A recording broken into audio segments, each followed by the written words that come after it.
안녕하세요. 이번에는 한 편의 영화 리뷰가 아닌 가벼운 설명과 함께 재미있는 영화들을 추천하기 위해 돌아온 매울입니다.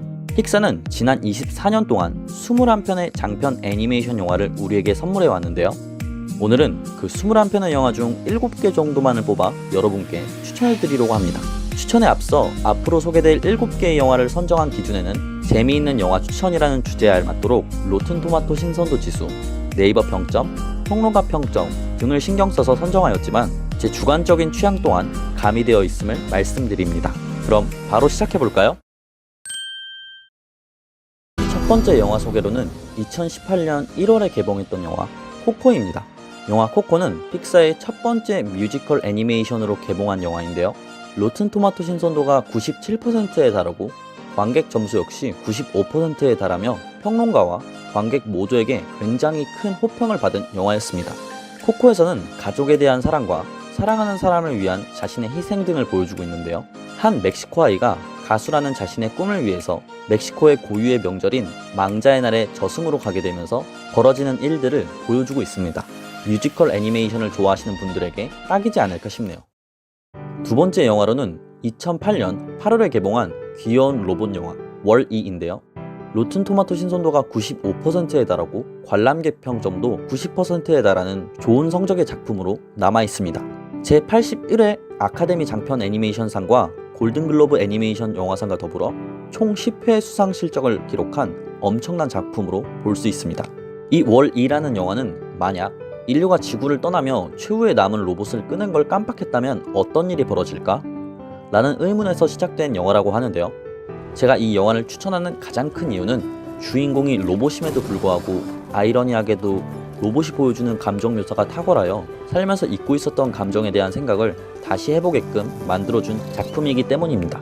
따라서 현재 현실이라는 짐으로 인해 하루하루가 반복되는 삶을 살고 계신 분들께 추천해드리고 싶네요. 세 번째로는 역대 픽사 애니메이션 중 최다 한국 관객 수를 기록한 영화인 인사이드 아웃입니다.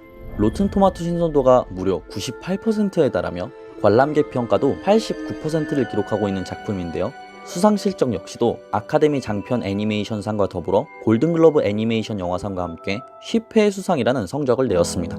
사실 이 인사이드 아웃이라는 영화는 2011년도부터 침체기에 빠졌던 픽사를 구원한 부활의 신호탄으로 불리는 영화입니다. 영화는 11살 소녀인 라일리라는 아이가 이사를 하게 된 직후 라일리의 머릿속에 있는 감정 컨트롤 본부에서 기쁨이, 슬픔이, 버럭이, 까칠이, 소심이의 5감정들이 그녀를 위해 열심히 일하지만 실수로 기쁨이와 슬픔이가 본부에서 이탈하여 라일리의 기억 창고로 가게 되는데 그런 과정들을 통하여 시간이 지나 잊혀진 것들에 대한 기억과 더불어 하나의 감정만이 중요한 것이 아닌 무슨 감정들이라도 표현하는 것이 옳고 그런 감정들은 서로서로 이어져 있다는 주제를 내포하고 있는 영화입니다. 주변 사람들이나 현재 환경에 의해서 언제나 괜찮은 척 짐을 짊어지고 계신 분들께 강력하게 추천해드리고 싶네요. 네 번째로는 픽사의 최고의 5분이라고 불리는 영화 2009년도에 개봉한 영화 업입니다. 영화 업에 대한 평점은 로튼토마토 지수 95%에 관람객 평점도 90%에 달하는 평점인데요. 수상기록 역시도 15회의 수상기록으로 많은 호평과 사랑을 받았던 영화입니다. 이 영화는 앞서 말한 것처럼 픽사의 최고의 5분이라고 불리고 있는 영화인데요. 그 이유는 영화 시작 단 5분 만에 많은 시청자들의 가슴을 찡하게 만들었기 때문입니다. 이 영화를 추천해드리는 이유는 사실 수도 없이 많은데요. 독특하게도 오랜 기간 동안 남들과의 관계를 단절해온 칼이라는 할아버지를 주인공으로 택하면서 러셀이라는 꼬마 탐험가와의 케미를 보여주어 인간관계에 대한 소중함을 보여주고 절대 꿈을 포기하지 마 라는 이야기와 함께 그렇다고 과거에 얽매여서 살아도 안 돼 앞으로 나아가 라는 전달하기 쉽지 않은 주제를 너무나도 아름답게 전달하고 있습니다. 사실 이 영화의 가치는 영화 시작 5분만으로도 충분하지만 그것 이상의 것도 담고 있는 영화라고 말씀드리고 싶네요. 독특하게도 이 영화는 물론 어린아이에게도 좋은 영화이지만 이제는 커버린 우리 어른들에게 많이 추천해드리고 싶네요. 또한 소중한 사람들을 잃어버리신 분들이나 과거에 얽매여 있으신 분들에게도 진심으로 추천해드립니다. 다섯 번째 추천작은 2007년도에 개봉한 라따뚜이라는 영화입니다. 이 영화는 평점 역시 뛰어나지만 그보다 상상력에 대한 이야기를 꼭 해드리고 싶은데요. 픽사의 놀라운 상상력을 적나라하게 보여주는 작품이기 때문입니다. 왜냐하면 아이러니함이 아주 돋보였기 때문인데요. 요리를 하는 주방이라는 세계에서 절대적으로 중요시되는 것은 청결입니다. 그리고 쥐는 청결과는 거리가 아주 멀죠. 그래서 절대 쥐와 요리를 한 곳에 엮지 않습니다. 하지만 픽사는 다르죠. 그들은 세상에서 가장 어울리지 않는 것을 그 어떤 것보다 조화롭도록 보여주는 능력이 있습니다. 그렇게 우리의 상상력을 자극해주죠. 또한 교훈을 주는 것 역시 잊지 않았는데요. 뛰어난 후각을 가지고 태어난 쥐 레미는 영화에서 태생적인 한계에 막히지만 자신의 꿈을 위해 노력하며 누군가의 마음에 들기 위해 행동한다기보다는 자기답게 스스로의 마음에 들도록 살아가는 것이 정말 중요하다는 이야기도 아름답게 풀어나가고 있습니다. 이런 놀라운 상상력이 보여주는 말도 안 되는 이야기를 보고 싶으신 분께 추천해드리도록 하겠습니다. 또한 음식 영화를 좋아하시는 분들도 만족할 것이라고 생각합니다.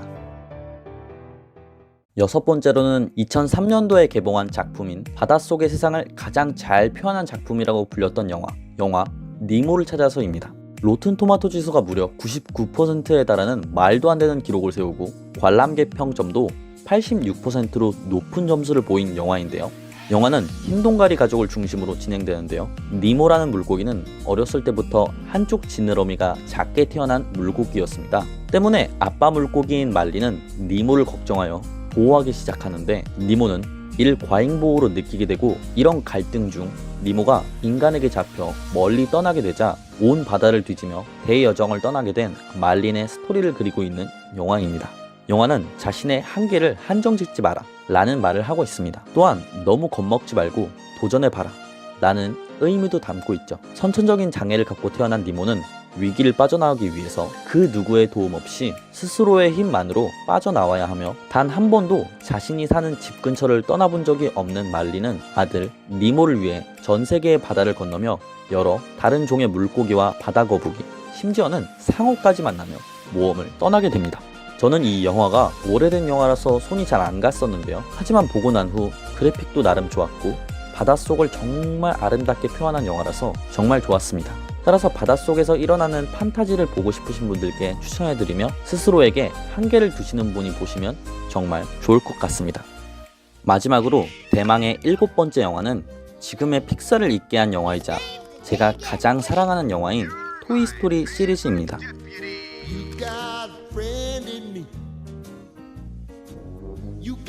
얼마 전에 토이스토리 4편이 개봉했었는데요. 로튼 토마토 지수가 100%라는 기록을 세운 말도 안 되는 영화이자 시리즈 모두가 95%가 넘는 말도 안 되는 기록을 세운 정말 엄청난 영화입니다. 이 시리즈는 각 시리즈별로 너무 아름답고 또 확실한 주제를 담고 있는데요. 이 장난감이 보여주는 그들의 사회 속에서 일어나는 스토리는 어린아이에게는 상상력을 선물하며 어른들에게는 동심을 선물해주고 있습니다. 세상을 살아가다 보면 누구나 겪는 위기와 갈등 속에서 자신의 생각과 친구들을 믿고 한 걸음 한 걸음 나아가는 이야기를 보여주고 있습니다. 또한 시리즈가 거듭할수록 말도 안 되게 나아지는 그래픽으로 진짜 장난감이 살아 움직이는 느낌을 주죠. 저에게 동심을 가장 크게 불러와주는 영화였으며 친구의 소중함, 관계의 소중함을 절실히 느끼게 해준 영화입니다. 사실 이 영화는 특정 누구도 좋지만 이 세상 모두에게 추천해드리고 싶네요. 픽사의 영화가 대중들의 마음을 흔드는 이유는 어린아이에게는 무한한 상상력을 선물해주지만 어른들에게는 따뜻한 교훈과 격려를 선물해주는 어른과 아이 모두를 위한 영화이기 때문인 것 같습니다. 또한 우리가 매번 픽사의 영화에 놀라고 또 놀랄 수 있는 이유에는 이런 결과를 만들기 위한 그들의 정말 큰 노력과 더불어 내가 한 번도 생각해보지 못하는 것이나 아니면 아주 짧게 그리고 막연하게 상상했던 것들을 너무도 아름답게 우리에게 보여주기 때문이 아닐까요? 요리를 하는 쥐, 살아 움직이는 장난감, 감정을 느끼는 로봇, 풍선을 달아 하늘을 나는 집 등 픽사 영화를 보며 가장 많이 떠올랐던 말이 아이러니하게도였는데요. 이제와 다시 보니 세상에서 가장 아이러니함을 모르는 사람들이 모여있는 집단인 것 같다는 생각이 드네요. 그들의 상상력에 무한한 감사와 박수를 보내며 이번 영상을 마치도록 하겠습니다. 지금까지 매울의 무비스토리였습니다. 감사합니다.